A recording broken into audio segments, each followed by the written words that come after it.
এর বিচারের জন্য কোনো কার্যকরিতা আমরা দেখতে পাইনি। জুলাই অভ্যুত্থানের পরে 2 বছর অতিবাহিত হচ্ছে, একটি নির্বাচিত সরকারও এসেছে, কিন্তু 5 মের জন্য কোনো কার্যকরী আমরা পদক্ষেপ দেখতে পাইনি।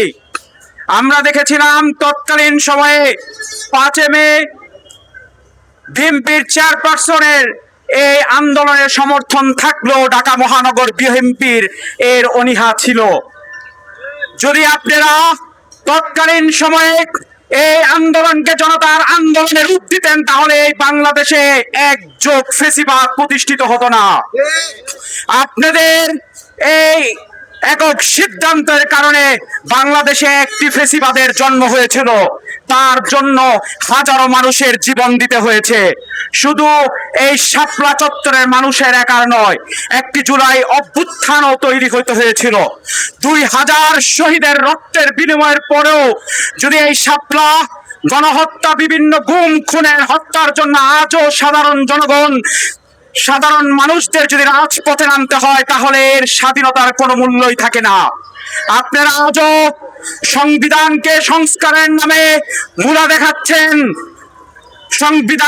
সংবিধানের সংস্কারের নামে আপনারা আবারও ডিভাইডেশনের জন্য আবারও সংসদে সেই রাজাকার গুপ্ত শব্দ আনছেন।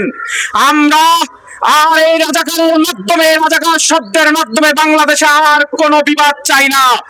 আমরা একটি আগামীর নতুন বাংলাদেশ চাই, যে বাংলাদেশের সরকারি দল এবং বিরোধী দলের ঐক্যের মাধ্যমে একটি নতুন বাংলাদেশের সূচনা হবে। আমি এই সরকারকে বলতে চাই, যেহেতু এই সরকার দীর্ঘ 2 মাস যাবৎ নির্বাচনের মাধ্যমে এসেছে, আমি বলবো আপনাদের 3 মাস হয়েছে, আমি আপনাদেরকে বলবো এর সুষ্ঠু বিচারের মাধ্যমে ফাঁসির আওতায় এনে তাদেরকে শাস্তি দিতে হবে। যদি একটি বিচার সম্পূর্ণ করা হয়, তাহলে আমার মনে হয় বাংলাদেশে আর কোনো সরকার বা রাজনৈতিক দল অপরাধ করতে পারবে না। আজ বাংলাদেশে একটি বিচার সুষ্ঠুভাবে তদন্তের মাধ্যমে সম্পূর্ণ হয়নি বলে এই বাংলাদেশে অপরাধ এবং গুম খুন হত্যা বিরাজমান। আমরা চাই, এই সরকারকে সহযোগিতাও করতে চাই এনসিপির পক্ষ থেকে, এই বিচার কার্যকর করতেই হবে। আমি জাতীয় ছাত্র শক্তি নারায়ণগঞ্জ জেলা এবং মহানগরকে ধন্যবাদ জানাই আজকের এই প্রোগ্রামকে বাস্তবায়ন করার জন্য। ধন্যবাদ। আসসালামু আলাইকুম রহমতুল্লাহ।